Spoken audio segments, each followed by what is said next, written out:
తెలంగాణలో రేవంత్ రెడ్డి ప్రభుత్వం తీసుకొచ్చిన హైడ్రా అక్కడ పెను ప్రకంపనలే సృష్టిస్తోంది. చెరువులు, కుంటలు ఆక్రమించి నిర్మించిన భవనాలను కూల్చివేస్తూ హైడ్రా ముందుకు వెళుతోంది. నిబంధనలకు విరుద్ధంగా చెరువులను, కుంటలను ఆక్రమించి నిర్మించిన భవనాలను కూల్చివేస్తున్నారు. ఈ విషయంలో ఎటువంటి రాజకీయ ఒత్తిళ్లకు తలొగ్గకుండా హైడ్రా ముందుకు వెళుతోంది. హైడ్రా కూల్చివేతలలో ఎంతో మంది పేరున్న రాజకీయ నేతలు, కాంగ్రెస్ ప్రభుత్వంలో కీలకంగా ఉన్న వారి భవనాలు, ఫామ్ హౌస్లు ఉన్నా అవేమీ పట్టించుకోవటం లేదు.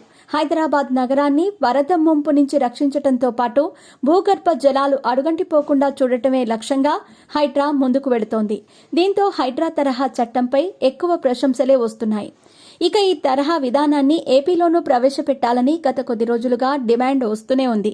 అయితే ఇటీవల విజయవాడలో సంభవించిన వరదలకు భారీగా ఆస్తి ప్రాణ నష్టం సంభవించడంతో ఏపీలోనూ హైడ్రా చట్టాన్ని తీసుకురావాలనే డిమాండ్ పెరుగుతోంది. టీడీపీ అధినేత ఏపీ సీఎం చంద్రబాబు నాయుడు సైతం హైడ్రా తరహా చట్టాన్ని అమలు చేసేందుకు కసరత్తు మొదలుపెట్టినట్టు సమాచారం. తాజాగా వరదలు, వర్షాలపై కలెక్టర్లతో సమీక్ష నిర్వహించిన చంద్రబాబు హైడ్రాపై కీలక వ్యాఖ్యలు చేశారు. బుడమేరు వాగు పొంగటానికి ఆక్రమణలే కారణమని భావిస్తున్న చంద్రబాబు హైడ్రాపై ఫోకస్ చేశారు. హైడ్రా తరహా చట్టం తీసుకొచ్చి బుడమేరు ఆక్రమణలు తొలగిస్తామని హెచ్చరించారు. కొంతమంది ఆక్రమణల కారణంగా లక్షల మంది ఇబ్బంది పడుతూ ఉంటే చూస్తూ ఊరుకోబోమని చంద్రబాబు హెచ్చరించారు. కొంతమంది ఆక్రమణల కారణంగా లక్షల మంది ఇబ్బంది పడుతూ ఉంటే చూస్తూ ఊరుకోబోమని చంద్రబాబు హెచ్చరించారు.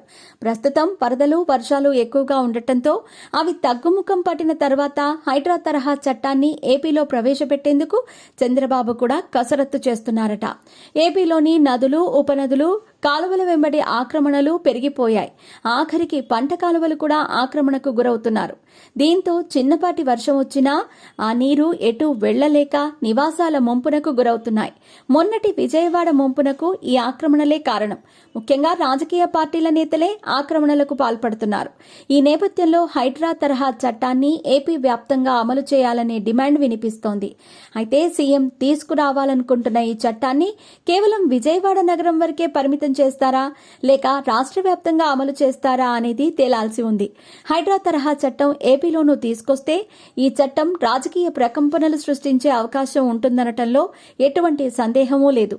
4వ ముఖ్యమంత్రిగా ప్రమాణం చేసిన చంద్రబాబు గతం కంటే భిన్నంగా పరిపాలన చేస్తున్నారు. కాబట్టి హైడ్రా తరహా చట్టాన్ని కూడా పక్కాగా అమలు చేస్తారనే ప్రచారం ఊపందుకుంది.